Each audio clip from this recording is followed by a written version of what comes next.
सत्संग जी प्रेम से कहना।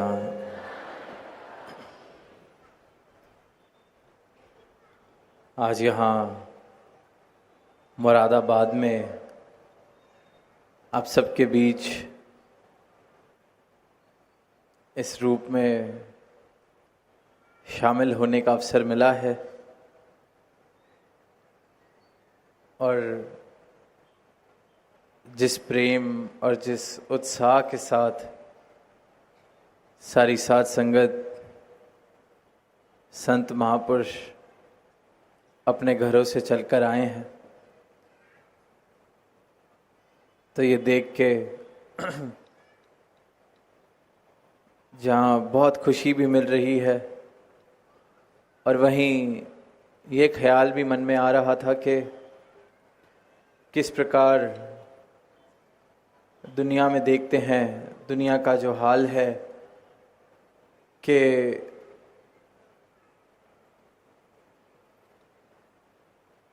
इंसान एक भीड़ का हिस्सा बनता जा रहा है। एक ऐसी भीड़ जो सिर्फ और सिर्फ नुकसान का कारण बन रही है। कहीं अगर थोड़े से लोग इकट्ठे हो जाएं तो मन में डर वाले ख्याल आने लगते हैं कि कुछ गलत, कोई नुकसान या किसी को चोट तो नहीं पहुंचा दी जाएगी। ये किस इरादे से कोई इकट्ठा हुआ है। कहीं यहाँ वैर और नफरत फैलाने वाली बात करके उकसाया तो नहीं जाएगा। हाल देख रहे हैं कि इंसान इंसान का दुश्मन,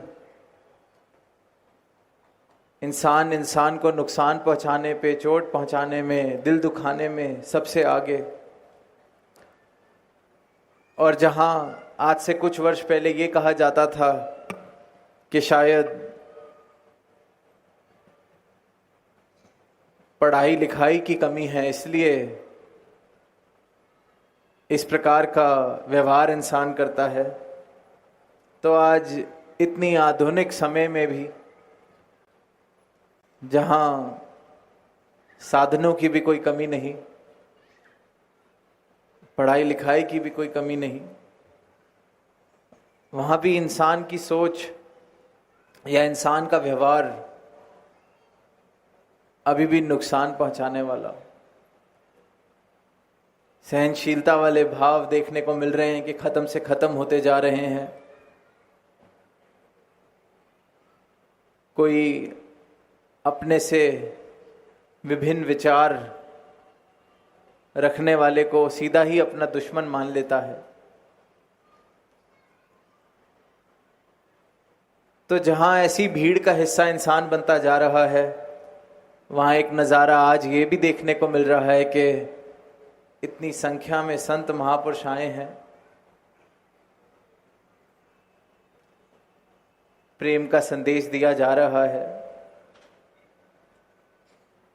मानव को मानव से जोड़ने की बात की जा रही है।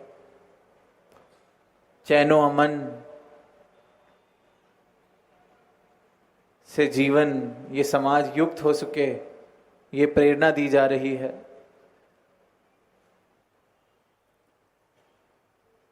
तो फर्क क्या है? ये जो संत महापुरुष एकत्रित होते हैं, ये कोई भीड़ नहीं है। यहां आया हर एक महापुरुष, हर एक संत ब्रह्मज्ञानी है। इस परमात्मा के दर्शन प्राप्त करके, इस सत्य को प्राप्त करके, इस मालिक खालिक को इन नजरों से देख के जीवन में इस प्रकार की अवस्था प्राप्त कर चुका है, इस प्रकार का बोध प्राप्त कर चुका है कि फिर वो एक भीड़ का हिस्सा नहीं रह जाता। वो अपने आप में एक एक महापुरुष, एक एक संत इस परमात्मा का प्रमाण बन जाता है। ऐसा जीवन जीता है जैसा जीवन जो इन मानवीय गुणों से युक्त हो, ऐसे गुणों से युक्त हो जिसका चर्चा आज हम पिछले चंद घंटों से सुन रहे हैं। जहाँ प्रेम है, जहाँ सहनशीलता है, जहाँ विशालता है, जहाँ एक दूसरे के लिए हृदय में मान सम्मान है, जहाँ मैं मेरी वाले भाव नहीं है, जहाँ ऊंच नीच की दीवारें नहीं हैं। एक एक महापुरुष ने इस ब्रह्म ज्ञान को प्राप्त करके परमात्मा को देखा है, सही मायनों में भक्ति कर रहा है। तो ऐसा संत जिसका अपना एक रिश्ता इस सच्चाई के साथ, इस परमात्मा के साथ जुड़ जाता है, फिर वह भीड़ का हिस्सा नहीं, वो इस परमात्मा का हिस्सा बन जाता है। वो इस सर्वव्यापी परमात्मा के साथ अपना रिश्ता जोड़ के इस परमात्मा से एकमिक हो जाता है। और फिर ऐसा संत, ऐसा महापुरुष जहाँ चलता है तो ये भक्ति वाली महक साथ लेकर चलता है। इसलिए देख रहे हैं इस संख्या में यहाँ सब हाजिर हैं और बात सिर्फ और सिर्फ एकत्व की जा रही है। ये नहीं कहा जा रहा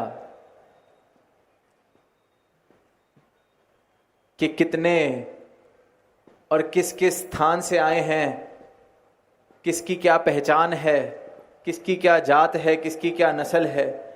इन सब भ्रांतियों से, इन सब बातों से ऊपर उठ के जीवन जिया जा रहा है। जहाँ इस एक मालिक खालिक की प्राप्ति हो गई ही है, वहाँ इस बात का भी बोध हो गया है कि हर मानव एक है, सबकी जात एक है, सबकी जात ये परमात्मा।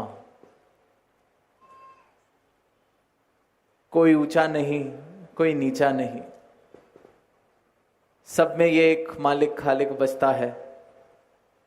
सबकी पहचान एक, सब इस एक से उपजे हैं, सब इस एक में निवास कर रहे हैं और सब में ये एक निवास कर रहा है। तो जो फर्क के कारण है, वैर के कारण है, दूरियों के कारण है, वो खत्म हो जाते हैं, वो मिट जाते हैं। आज निरंतर प्रेम की बात हुई, तो प्रेम जीवन में तभी आता है जब अज्ञानता मिट जाती है, क्योंकि इस अज्ञानता के कारण ही नफरतें हैं, इस अज्ञानता के कारण ही नुकसान वाले भाव हैं। किस प्रकार की अज्ञानता है? धर्म मजहब के नाम पे लड़ाई हो रही है। कोई अपने धर्म को ऊंचा बता रहा है, कोई और अपने धर्म को ऊंचा बता रहा है, कोई अपने भगवान को ऊंचा बता रहा है, कोई अपने गॉड को ऊंचा बता रहा है, कोई राम को ऊंचा बता रहा है, कोई अल्लाह को ऊंचा बता रहा है। इस बात से बेखबर हो चुकी है दुनिया कि ये परमात्मा तो एक है, और जो एक है उसको मैं ऊंचा नीचा बता के आपस में लड़ रहा हूं, आपस में वैर विरोध हो रहा है। तो इसका एक ही कारण है कि अज्ञानता है, अंधकार है, सत्य से बेखबर है दुनिया। और इस सत्य से रूबरू सदगुरु कराते हैं अपना ब्रह्म ज्ञान देके। और जीवन में जब ये सत्य आ जाता है, परमात्मा की पहचान मिल जाती है, इसके दर्शन हो जाते हैं, तो फिर वैर विरोध के जितने कारण हैं सब खत्म हो जाते हैं। वैर विरोध इंसान तैयार रहता है लड़ने के लिए, मरने के लिए। सहनशीलता के नाम पर देखते हैं कि कोई कोई ऐसी बात कह दे जो मुझे नहीं पसंद, उसी क्षण वो मेरा दुश्मन बन जाता है। और फिर संतों की अवस्था कि जो मेरे मुताबिक भी बात नहीं कर रहा, उसमें भी परमात्मा के दर्शन करता है संत, क्योंकि ये नज़र मिलती है ब्रह्म ज्ञान वाली, ये नज़र मिलती है अपने सदगुरु द्वारा कि ये परमात्मा की बनाई एक एक चलती फिरती मूर्ति है, इसके आगे सजदा करना है। कहने को तो मैं मंदिर में जाऊं, मूर्ति के आगे सजदा करूं, सर झुकाऊं, पर ये जो परमात्मा ने इंसान बनाया है, इस इंसान के लिए मेरे हृदय में नफरत वाले भाव हों, नुकसान पहुंचाने वाले भाव हों, तो फिर ये कैसी भक्ति हुई? ये कैसा परमात्मा का नाम लेना हुआ? ये कैसा परमात्मा से, प्रभु से प्रेम हुआ कि परमात्मा को अगर मैंने 4 दीवारों में सीमित किया है तो उस 4 दीवार में जाके तो मैं सर झुकाता हूं, उस 4 दीवार में जाके तो मैं भक्ति की बात करता हूं, वेदों ग्रंथों का उच्चारण करता हूं, पर इस परमात्मा के बनाए हुए इंसान को ही, जिसमें ये परमात्मा बस रहा है, उतना ही बस रहा है जितना मुझ में बस रहा है। कोई वाद गाट नहीं है, कोई कम ज्यादा नहीं है। जितना परमात्मा मुझ में बस रहा है उतना परमात्मा हर एक इंसान में बस रहा है। और फिर इंसान को दुख पहुंचाते हुए, इंसान से वैर नफरत करते हुए मैं सोचता नहीं, फिर कहाँ चले जाते हैं मेरे हृदय के वो भाव जो अभी कुछ देर पहले तक तो उस 4 दीवारी में जाके झुक रहे थे, परमात्मा का यशोगान कर रहे थे। तो ये सोचने जैसी बात है कि इंसान इतनी अज्ञानता में है कि खुद को धार्मिक बोलता है, खुद को आस्तिक बोलता है, खुद को प्रभु प्रेमी बोलता है, पर जीवन इस प्रकार से जिया जा रहा है कि इंसान ही इंसान को नुकसान पहुंचा रहा है, इंसान ही इंसान के पैर काट रहा है, इंसान ही इंसान का नुकसान का सबसे बड़ा कारण बनता जा रहा है। तो इसलिए आज के समय में इतनी आवश्यकता कि ये सत्य का संदेश जन जन तक पहुंच सके, और इसलिए संत जन महापुरुष ये प्रयास करते हैं, ये आवाज देते हैं कि ये परमात्मा का नाम लेने से बात नहीं बनने वाली, परमात्मा को किसी सीमित दायरे में बांध लेने से बात नहीं बनने वाली। परमात्मा कहाँ है, परमात्मा क्या है, इस बात से हम बेखबर हैं, इसीलिए इतना पतन हो चुका है मानवता का। इसलिए इतने प्रमाण इंसान द्वारा दिए जा रहे हैं पतन के, कि कई बार इतना मुश्किल है कि इंसान को इंसान कहा भी जा सके। इस प्रकार की हैरानगी होती है जब देखते हैं, पढ़ते हैं कि ये कर क्या रहे हैं, हो क्या रहा है, और इसका मुख्य कारण अज्ञानता, इसका मुख्य कारण अंधकार। तो इस परमात्मा को अगर हम सीमित करके देख रहे हैं अभी भी, अगर मेरे मुताबिक परमात्मा किसी 4 दीवारी में बसता है, अगर मेरे मुताबिक परमात्मा किसी तीर्थ या मूर्त में बसता है, अगर मेरे मुताबिक परमात्मा नहीं पाया जा सकता, तो ये सब के सब मेरे भ्रम हैं। परमात्मा के दर्शन किए जा सकते हैं, परमात्मा को तत्व रूप से पाया जा सकता है। परमात्मा के दर्शन करने के बाद इस परमात्मा के दर्शन फिर जर्रे जर्रे में होते हैं, घट घट में होते हैं। जहां देखते हैं फिर ये परमात्मा का ही निवास, परमात्मा का ही वास दिखता है। जिसमें देखते हैं वहां परमात्मा उस घट में दिखता है। तो इस अवस्था को कहा गया है ब्रह्मज्ञानी की अवस्था। अभी गीतों में भी जिक्र हुआ कि जैसे अर्जुन को दर्शन हुए विराट स्वरूप के युद्ध के मैदान में, जहां जान पर बात बनी हुई है, जहां युद्ध चल रहा है, ऐसी स्थिति में भगवान कृष्ण ने अपने विराट स्वरूप के दर्शन कराए। और जब तक वो विराट स्वरूप के दर्शन नहीं हुए थे तो अर्जुन भी बेखबर। और जैसे ही नजरों ने वो नजारा देखा तो एक क्षण में समझ गए कि मैं खुद को कर्ता समझ रहा था, मैं इस रूप को नहीं जानता था, इस सत्य को नहीं जानता था, मैं तो खुद को कर्ता मान रहा था। पर असल कर्ता तो ये अविनाशी है, असल कर्ता तो ये विराट है जिसके दर्शन मुझे प्रभु ने कराए। इसी प्रकार जब इंसान को इस परमात्मा के सही मायनों में दर्शन होते हैं तो सभी भ्रम मिट जाते हैं। इंसान का सबसे बड़ा भ्रम ही ये है कि वो खुद को कर्ता समझता है। उसे लगता है कि मैं करता हूं, पर वो ये नहीं सोचता कि अगर मैं करता होता तो फिर ये जन्म भी तो खुद मैंने अपनी मर्जी से खुद को दिया होता। अगर हम करता हैं तो कौन है जो हाथ खड़ा करके ये कह सकता है कि मैं अपनी मर्जी से इस धरा पर आया। करता तो वो हुआ जो मर्जी से आ रहा है, जिसकी मर्जी से सब हो रहा है। तो इंसान की इतनी बड़ी भूल, इतना बड़ी मूल भूल कि वो खुद को कर्ता समझता है। और जब वो खुद को कर्ता समझता है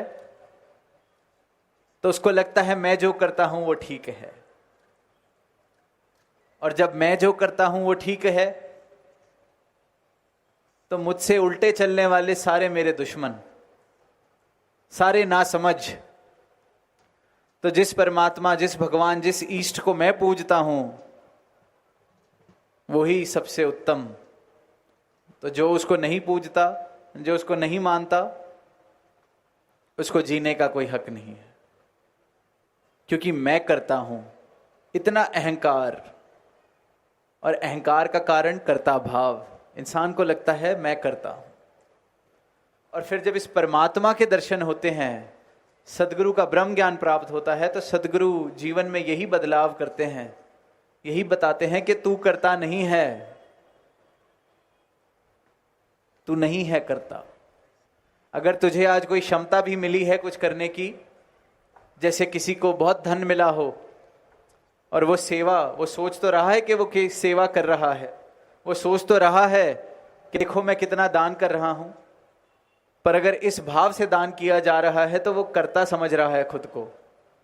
पर वहीं संत की अवस्था सदगुरु का ब्रह्म ज्ञान प्राप्त करके ये हो जाती है कि ये करवा रहा है, ये इस परमात्मा की कृपा कि मैं कुछ सेवा कर पा रहा हूं, करवाने वाला करवा रहा है।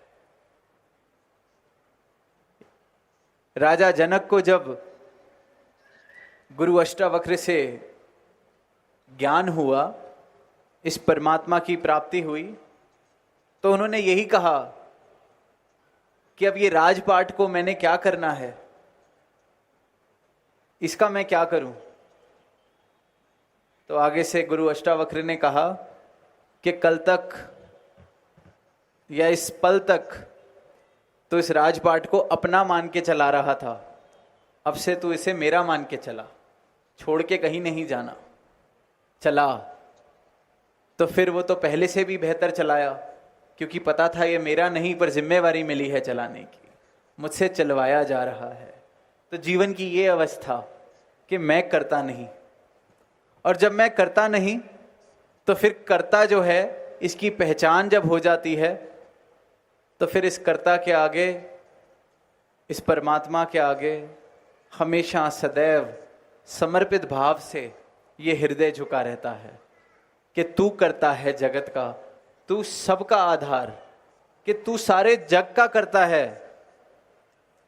तेरे करके ही ये संसार है, इस कर्ता के करके ही ये जो सांसें चल रही हैं, एक एक शरीर जो यहाँ बैठा है सांस ले रहा है, ये इसका कर्ता धर्ता ये मालिक खालिक है। और इस कर्ता की पहचान कर लेना ही मानव जन्म का उद्देश्य है। बड़े भाग मानस तन पावा वाली जो बात है वो तभी तक भाग्यशाली है अगर ये जन्म जब तक अपने उद्देश्य को पूरा करता है। अगर उद्देश्य पूरा नहीं किया तो ये जो भागों से तन मिला है तो इसको भाग्यशाली हम नहीं बना पाएंगे। इस कर्ता की पहचान कर लेना ही उद्देश्य है और जीवन इस प्रकार जीना कि ये जो कर्ता कर रहा है इसकी रजा में मैं राजी रह सकूं। ये भक्त का फिर जीवन बन जाता है, वो आनंदमय जीवन जीता है। आज जीवन में कलेश है, कला है, परेशानी है, तो सिर्फ इस बात की है कि मेरे मुताबिक मेरी स्थिति क्यों नहीं है, मेरे मुताबिक मेरी परिस्थिति क्यों नहीं है, क्योंकि खुद को हम कर्ता समझते हैं। इसलिए हर पल हर क्षण अपने मुताबिक अपनी स्थिति को बदलने की कोशिश कर रहे हैं। और जब जब ये कोशिश हो रही है, जब जब ये संघर्ष हो रहा है, तब तक मेरे जीवन से सुकून, मेरे जीवन से आनंद दूर रहता है। और जब मैं इस कर्ता के आगे समर्पित हो जाता हूं, पहचान लेता हूं कि मैं तो करता हूं ही नहीं, करता तो ये है। और फिर जब जो इंसान इस कर्ता को जानकर इसके आगे समर्पित होता जाता है, उस जीवन में सुकून और आनंद आ जाता है। तो सुकून और आनंदमय जीवन जीने का एक ही उपाय है, इस कर्ता की पहचान करके इस कर्ता की रजा में राजी हो जाना, समर्पित हो जाना। आनंदमय जीवन जीना है तो यही विधि है। और इस कर्ता की जानकारी सिर्फ और सिर्फ सदगुरु के ब्रह्म ज्ञान से हो सकती है। और फिर जब सदगुरु के ब्रह्म ज्ञान से इस कर्ता की जानकारी हो जाती है तो ये बात भी समझ आ जाती है कि ये कर्ता तो एक है, ये मालिक खालिक तो एक है। चाहे इसे राम बुलाएं, अल्लाह बुलाएं, गॉड बुलाएं, तो एक है। फिर इस एक के नाम के झगड़े क्यों, फिर इस एक के चिन्हों के झगड़े क्यों? तो फिर इंसान इन दीवारों से भी मुक्त हो जाता है, इन जंजीरों से भी मुक्त हो जाता है, अपनी अज्ञानता से भी मुक्त हो जाता है। फिर ऐसी महफिलें सजती हैं जैसी आज सजी हम देख रहे हैं कि एक एक संत इस कर्ता को प्राप्त करके, इस परमात्मा को प्राप्त करके, इस परमात्मा का यशोगान कर रहा है।